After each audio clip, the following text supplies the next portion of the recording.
Gracias. Pues muy buenas tardes, amigas y amigos. Estimado contador público José Miguel Serio Morales, presidente del Consejo Directivo del Centro Libanés, muchísimas gracias por sus palabras.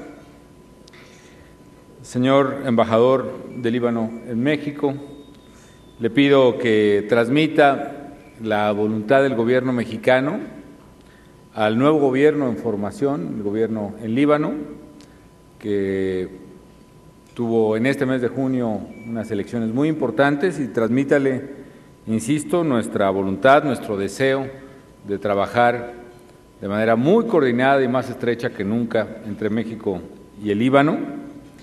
Distinguidos integrantes de la mesa del Presidium, amigas y amigos de la comunidad libanesa, amigos todos.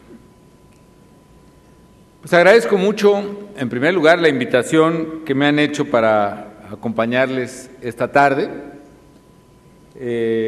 Cada vez que tengo el privilegio de reunirme con ustedes, y hoy no es la excepción, siempre puedo percibir un ambiente franco, cálido, muy humano, que me hace sentirme como en mi propia casa, aquí, en la reunión con la comunidad libanesa. Y lo digo porque sé que de ustedes mana precisamente ese sentido franco y humano que tanto distingue a esta comunidad. Sé que es una comunidad, además, a la que aprecio y a la que admiro por los valores y los principios que sustenta.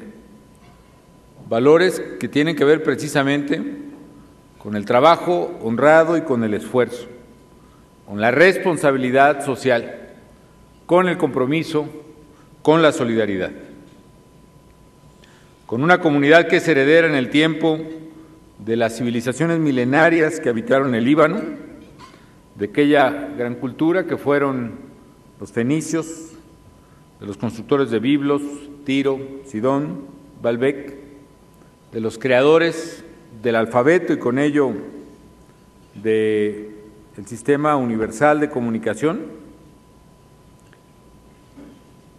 Es para mí, representa precisamente una evocación de lo mejor de nuestra cultura, de nuestro pasado. Pero también soy partidario, amigas y amigos, de que los fundadores de tradiciones no son necesariamente los que miran al pasado. Fundadores de tradiciones y de civilizaciones y de culturas son quienes miraron al futuro en su tiempo, y su enseñanza perduró precisamente en el tiempo por el valor intrínseco de sus contenidos.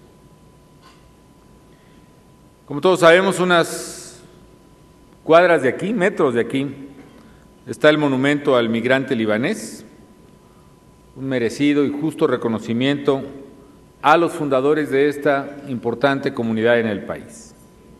Y como mexicano, me siento muy orgulloso de que nuestro querido México haya sido siempre un país abierto a las migraciones, abierto a la confluencia de voces, abierto a la confluencia de culturas. Este México pluriétnico, pluricultural, que se vio enriquecido desde el siglo XIX fundamentalmente con el arribo de migrantes libaneses, trabajadores, esmerados, incluso sin conocer el idioma de estas tierras ni estar familiarizados con sus prácticas y costumbres, pudieron salir adelante gracias a su tenacidad, a su perseverancia, a su talento y creatividad. Sé que esos migrantes no solo fraguaron un futuro para ellos y para sus familias, sino que también han sido y siguen siendo fundamentales para construir el México moderno de ahora y el México moderno que queremos que sea. El México moderno del siglo XX y del siglo XXI. Un México capaz de desarrollar al máximo sus potencialidades, sus posibilidades. La comunidad libanesa es, con orgullo, parte del pasado, pero medularmente, amigas y amigos, es una parte viva del presente de México, y lo más importante, una parte viva del futuro que queremos, de la historia que sí podemos escribir. La historia pasada, lo que ya ocurrió, lo que consta con más o menor veracidad, con mayor o menor acierto en los libros, en las crónicas, en los diarios, sobre ella difícilmente podremos tener influencia. Pero la historia que viene, el futuro, es así, está en nuestras manos escribirla a nuestro modo, a nuestro gusto, al tamaño de nuestras aspiraciones. Y esa historia puede ser tan grande o tan pequeña, tan pródiga o tan mísera, como queramos que sea.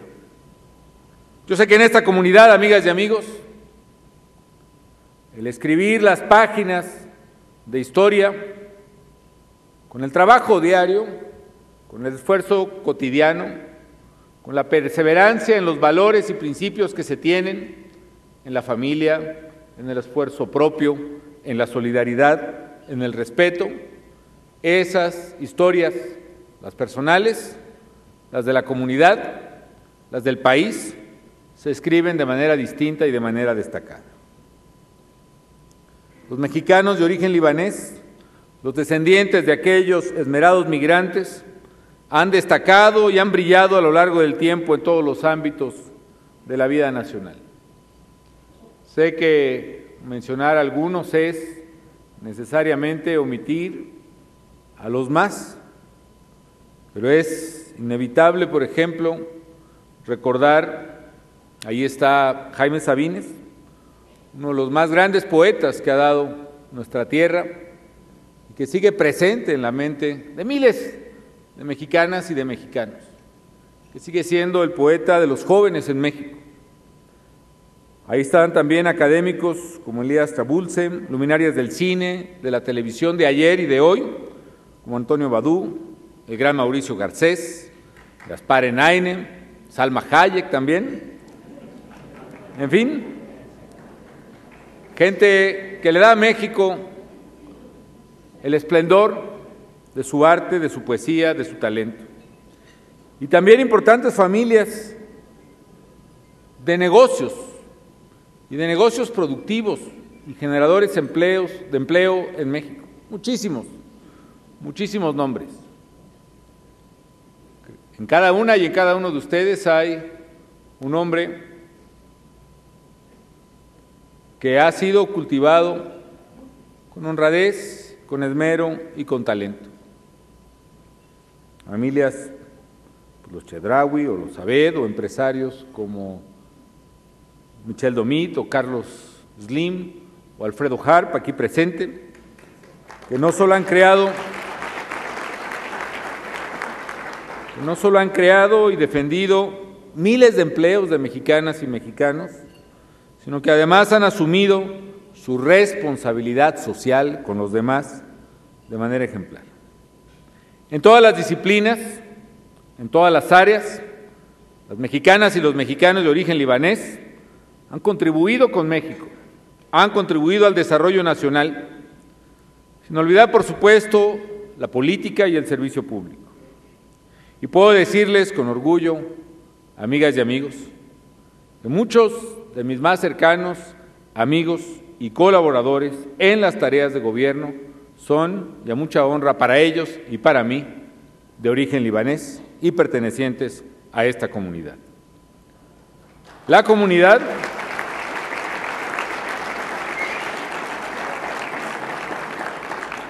le ha dado mucho a México y hoy más que nunca nuestro país requiere que todos los mexicanos sigan dando lo mejor de sí para construir un porvenir de prosperidad para las generaciones de hoy y de mañana. Son muchos, han sido muchísimos los retos que nos ha tocado enfrentar como nación en los últimos meses, incluso en términos personales. Cuando salía las versiones no sé si malintencionadas o no, pero evidentemente equivocadas, de que México no tenía viabilidad o que era un Estado fallido y muchas cosas que se dijeron internacionalmente, comparándonos con países que tienen también desafíos imponderables.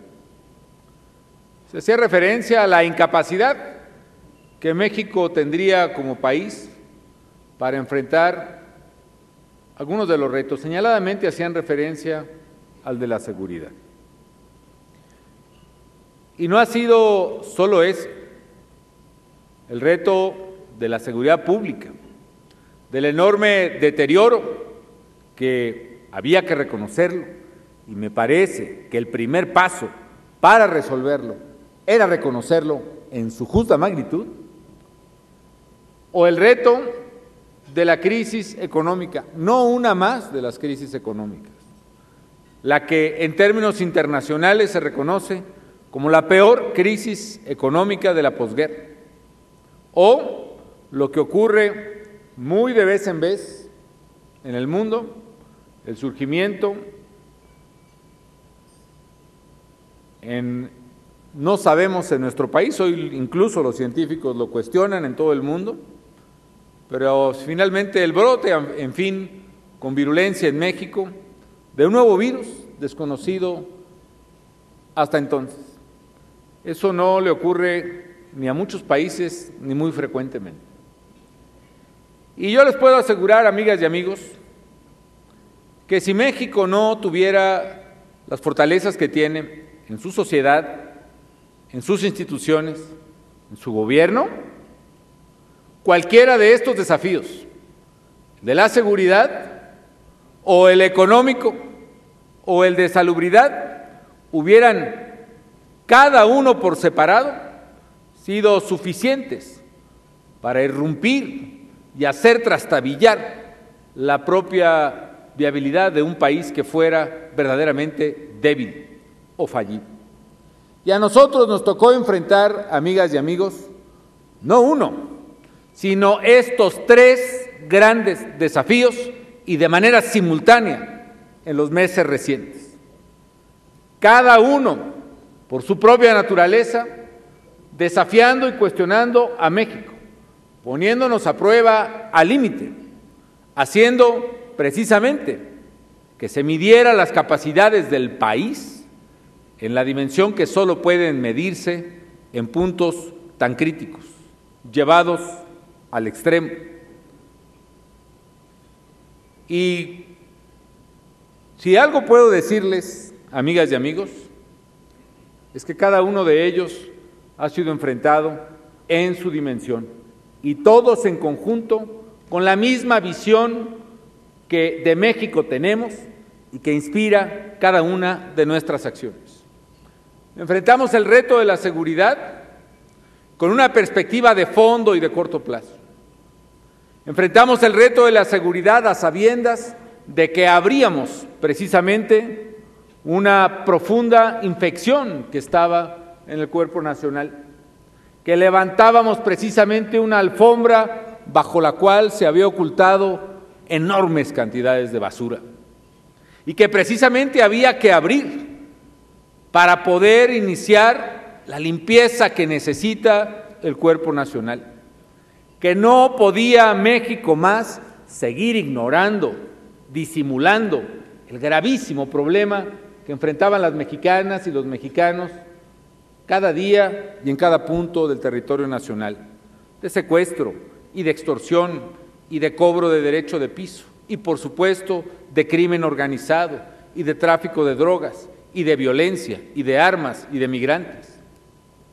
Y precisamente la opción de tolerar, de disimular, de voltear la vista, de ignorar el tema, de minimizarlo, de mejor suponer que no nos iba a afectar nunca en nuestra casa propia, que sería problema del vecino, que sería tragedia de otra comunidad, que eran asuntos que solo afectaban a mala gente. El pensar que eso no llegaría a tocar las puertas de nuestra casa, eso precisamente permitió que como una mala hiedra, que como una sombra que se extiende, fuera permeando precisamente a la sociedad mexicana. Había que hacerle frente, amigas y amigos, había que enfrentar el problema, decir un ya basta y un hasta aquí al crimen que impunemente crecía día con día, hora con hora, sobre la inacción nacional.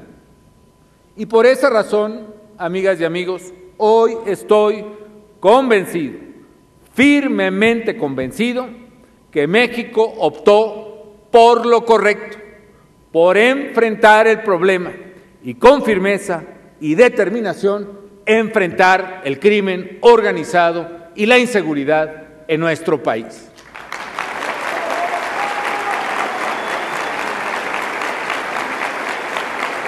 Y que esto, por supuesto, esto acumulado durante años o quizá durante décadas, no podía ni pretendíamos resolverlo como por arte de magia en cuestiones de días o de meses. Dije desde el primer día de mi gobierno, se los dije a ustedes, a algunos de ustedes, incluso antes de tomar posesión, que sería una tarea de largo plazo, que costaría tiempo, largo tiempo, porque una vida institucional sana, recta, ordenada de un país es como un árbol frondoso que requiere ser plantado en su tiempo y requiere ser cuidado con celo para que otros, quizá otros, puedan disfrutar su sombra en plenitud. Y eso hicimos, que costaría dinero, y por eso hemos hecho un esfuerzo enorme por enfrentar el problema. Y por eso hemos más que duplicado el presupuesto federal para los temas de seguridad. Y por eso hemos más que duplicado o casi duplicado el sueldo de los soldados y policías que día con día ofrendan y arriesgan sus vidas por todos nosotros. Y por eso estamos pagando las becas que a partir del próximo curso tendrán todos los hijos e hijas de los militares en México, que el gobierno federal pagará becas para que estudien lo que quieran en la universidad pública o privada que quieran en nuestro país.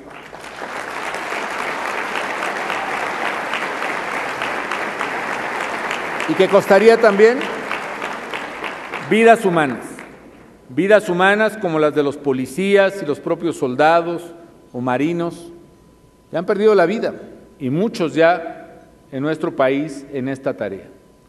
Pero que a final de cuentas, amigas y amigos, este camino largo habría que recorrerlo, porque así y solo así tendríamos un México distinto y mejor, un México más seguro. Y a pesar de que el camino es largo y de que los frutos en plenitud, la sombra frondosa de este gran cedro, quizá lo vean otros, aún en el corto plazo podemos apreciar resultados importantes y significativos. La mayor captura de delincuentes y de capos que haya registrado el país, el mayor decomiso de droga que haya registrado también México, los récords incluso mundiales en algunas de las acciones, por ejemplo, el mayor decomiso de dinero en efectivo en una sola operación en el mundo. Ustedes pueden revisar cualquier película de acción policíaca y si encuentran una película donde se haya descubierto más de 200 millones de dólares en un solo lugar, me lo dicen. Nosotros decomisamos 206 millones de dólares en una casa de las Lomas de Chapultepec.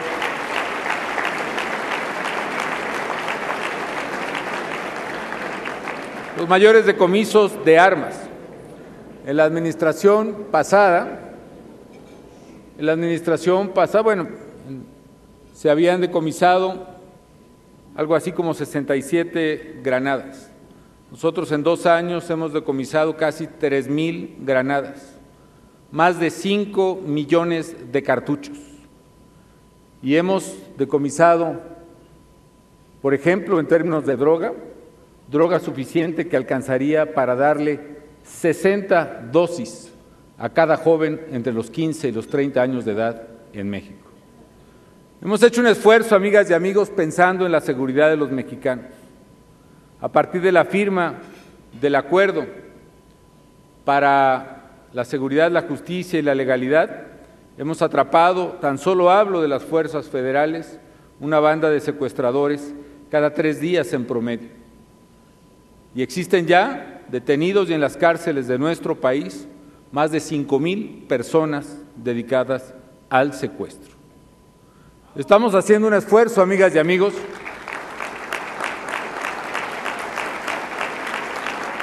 porque queremos un México seguro, porque sabemos que nos costará trabajo e impondrá riesgos para muchos, pero esos riesgos y ese trabajo valen la pena. Y luego nos pasó la crisis económica, la más grave. Parece que el torneo es para ver cuál es la cifra más baja que se pueda dar entre distintas instituciones. Pero el hecho, amigas y amigos, es que ver desplomar la economía más grande del mundo y que además resulta ser nuestra vecina, no es una cosa fácil para ningún gobierno, para ningún pueblo. Y sin embargo, amigas y amigos, hemos hecho un esfuerzo para sobreponernos a esa circunstancia. Hemos puesto todo lo que está en manos del gobierno para poder compensar, así sea en parte, porque es la única manera de verlo, esta difícil situación. En materia de infraestructura, por ejemplo, aceleramos el gasto del gobierno y a pesar de ser una época de crisis y de recesión, lo que el gobierno gastó, por ejemplo, el primer semestre en infraestructura, en obras públicas, en carreteras, en remodelación de escuelas, sobre todo en zonas rurales, fue casi el doble de lo que gastamos el primer trimestre del año pasado para inversión en infraestructura. En materia de preservación del empleo, el programa de paros técnicos, que evita que los trabajadores sean despedidos y mediante el cual el gobierno paga una parte de su salario, ya registra 230,000 beneficiarios en 4 meses. Y en programas de empleo temporal, es decir, la gente que no tiene nada y que necesita un ingreso, así sea por unos meses, y que nos ayuda a limpiar las orillas de las carreteras, a chaponearlas, como se dice, o que nos ayudó a hacer brechas contra fuego para evitar incendios, o que nos ayuda a restaurar zonas arqueológicas, o que nos ayuda a pintar escuelas, a reparar los baños de esas escuelas. Hoy hemos creado, al mes de junio, más de 400,000 empleos temporales en este año 2009. Y hemos hecho un esfuerzo para respaldar a la gente también en sus ingresos. Hemos congelado el precio de los combustibles durante esta crisis, por ejemplo, a pesar de que registran un incremento a nivel internacional, gasolina. Hemos bajado el precio del gas LP 10% y lo mismo el precio del gas natural para el consumo doméstico. Ha sido duro el camino, no cabe duda, amigas y amigos. Pero también es cierto que empezamos a ver ahora lo que se llaman algunos brotes verdes, algunos signos incipientes, si se quiere, modestos todavía, pero a final de cuentas alentadores de que lo peor empieza a quedar poco a poco atrás. Ustedes recuerdan que el tipo de cambio del peso contra el dólar estuvo cerca de los 16 pesos, incluso hubo días arriba. Hoy tenemos un tipo de cambio estable, sin que ello haya implicado la pérdida de reservas internacionales, que fue la causa de la gran quiebra económica de México en 76, en 82, en 93 y 94. Tenemos una crisis, la mayor a nivel internacional desde la posguerra, sí, pero al mismo tiempo, hoy el dato de inflación que publica el Banco de México es de 5.76% anual, es decir, a diferencia de otras crisis donde los propios movimientos devaluatorios provocaban inflaciones de más del 100% incluso, hoy tenemos capacidad de preservar poder adquisitivo de la población a partir de tener una sólida estabilidad económica. Y algunos datos, insisto, incipientes pero alentadores. Uno, que me daba, por cierto, un orgulloso y ejemplar integrante de esta comunidad, Alfredo Elías Ayub, que ya la segunda semana de este mes, los primeros días de este mes, después de una fuerte caída de la demanda eléctrica del país, ya se registraron las tasas de consumo más altas, incluso que se tenga registro para un mes de junio, es decir, superiores incluso al año pasado, que fue el más alto. Y algo más importante, cuando en Estados Unidos hay una tasa de desempleo de 2 dígitos, lo mismo que en España, de 12 o 13%, cuando en nuestro vecino del norte se han perdido casi 10 millones de empleos en estos meses de crisis, en México también sufrimos en los meses pasados. Pero hoy, como he señalado, para los primeros 15 días de junio, en el Seguro Social, es decir, registrados, pagados, el Seguro Social que encabeza, por cierto, otro miembro de esta comunidad, Daniel Caram, en el Seguro Social, en el mes de junio, en la primera quincena, no se registra pérdida de empleos netos. Por el contrario, hay más de 17,000 nuevos empleos creados entre el 1 y el 15 de junio de este año. Hay todavía un largo camino por recorrer, amigas y amigos, pero lo estamos recorriendo. Y finalmente, la otra gran crisis que nos tocó enfrentar, la de la influenza. La Organización Mundial de la Salud estimó que de no haberse tomado medidas profundas para hacerle frente a esta pandemia que, por cierto, es la que ha obtenido el grado de mayor peligrosidad en la escala de la Organización Mundial de la Salud, grado 6, en México hubieran fallecido en las primeras 4 semanas más de 8,000 personas, y que la gente hubiera además fallecido en una buena parte esperando atención médica en los hospitales o medicinas ante la imposibilidad del sistema sanitario de atender todos los contagios que se hubieran presentado. Hoy, México, que lleva un registro puntual, caso por caso, día por día, de los casos de influenza, registra más o menos 7,000 contagios.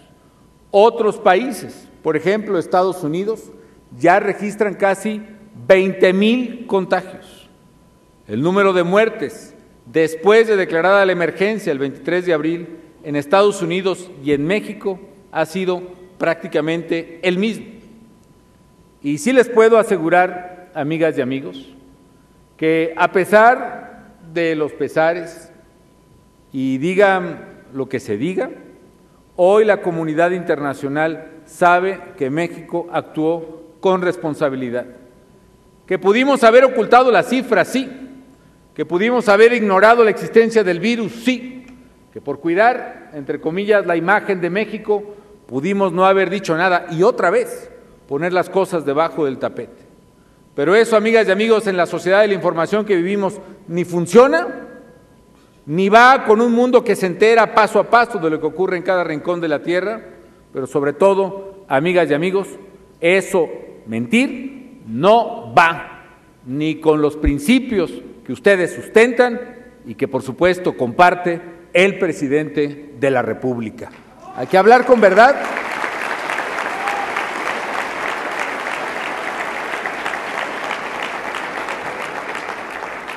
Y eso es lo que hemos hecho. Han sido tiempos difíciles, amigas y amigos, pero sé también que vendrán tiempos mejores. Y además estoy convencido de que los tiempos mejores no solo hay que esperarlos, sino hay que llamarlos, hay que invitarlos, hay que construirlos. Porque, insisto, la maravilla de la libertad humana consiste en que uno puede escribir las páginas de historia del futuro como las quiera uno escribir. Que si algo nos ha dejado este momento de adversidad, para mí ha quedado claro, es la enorme fortaleza del pueblo de México. Porque solo un pueblo fuerte, como el nuestro, vigoroso, ha sido capaz de resistir estos terribles embates de la adversidad. Para mí, en lo personal, Ha sido, por supuesto, una prueba también dura, no solo por enfrentar estas circunstancias. Ha habido también eventos, además, trágicos para todos, pero especialmente para mí, como fue algo que tenía una probabilidad entre millones, que cayera un avión en plena Ciudad de México y que en ese avión fuera no solo mi más cercano colaborador, sino también uno de los más cercanos de mis amigos. Han sido tiempos de prueba y de dificultad, amigas y amigos. Pero, como decía el maestro de ceremonias y cuyas palabras agradezco, para mí la adversidad no es más que la vara que la vida o la providencia, como ustedes lo quieran señalar, pone a cada mujer y a cada hombre para medir su estatura moral, su temple y su carácter. Y que sí ha sido difícil, particularmente estos momentos de prueba que hemos enfrentado. Pero también puedo asegurarles dos cosas, amigas y amigos. Una, que si algo ha demostrado la adversidad es nuestra fortaleza. Y si algo alienta esta adversidad es que, pasada esta, México tiene hoy mucho más posibilidades de construir, a la medida de lo que queremos, ese futuro.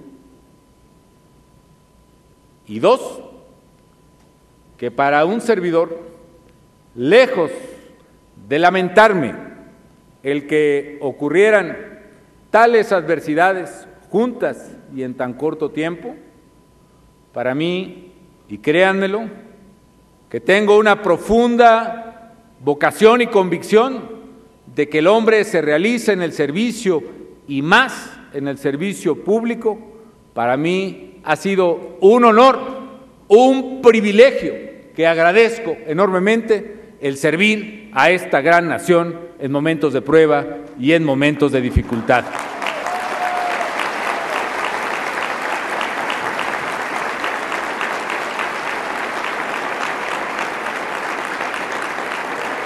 Yo quiero agradecerles su hospitalidad, su cariño, su afecto, su apoyo, sus oraciones, porque sé que muchas y muchos de ustedes han estado pidiendo y orando por nuestro querido México y por el presidente. Y quiero decirles, amigas y amigos, que utilizando la metáfora que se me ha dejado en el atril, la metáfora del barco, del velero, digamos, también hay que decir que se puede navegar con el viento en contra. Y que precisamente el desafío más grande de navegar con el viento en contra consiste en ceñir precisamente la vela, ser capaz de cortar el ángulo del viento para que con el talento humano y la fuerza de la propia física y la naturaleza pueda desplazarse un navío. El hombre ha podido navegar contra el viento. Esa ha sido además la clave de que haya circunnavegado la tierra y de que hoy pueda precisamente superar la adversidad y la naturaleza. Yo, aún en estos momentos de dificultad que a todos nos ha tocado vivir, puedo refrendarles lo que aquí alguna vez dije, que yo sigo viendo el México que quiero con enorme anhelo y con una gran esperanza, que sí veo en el futuro un México seguro, un México donde las familias mexicanas y los niños puedan salir a la calle y convivir nuevamente con tranquilidad, que veo un México justo, donde quedará erradicada la miseria, donde la desigualdad entre uno y otro solo estará marcada por la vocación que uno u otro pongan por el estudio y por el trabajo, pero que no habrá desigualdad en la oportunidad de acceder a una escuela o a un médico. Y veo un México limpio, donde habremos recuperado una buena parte del enorme daño que le hicimos a la naturaleza y que nuestro México será precisamente un México a la altura de nuestros sueños. Un México más libre, más democrático, más justo, más seguro, más limpio, sobre todo un México próspero, un México ganador, como lo he propuesto a la nación. Ese México, amigas y amigos, ténganlo por seguro, con el trabajo de ustedes, con los principios y valores que son orgullo y razón de esta comunidad, con el esfuerzo de todos los mexicanos y de su gobierno, ese México vendrá. Y habrá un día que aquí otro presidente, otros mexicanos, nietos suyos y míos, o quizá nuestros hijos, celebren con orgullo y con la misma satisfacción del deber cumplido. Muchísimas gracias.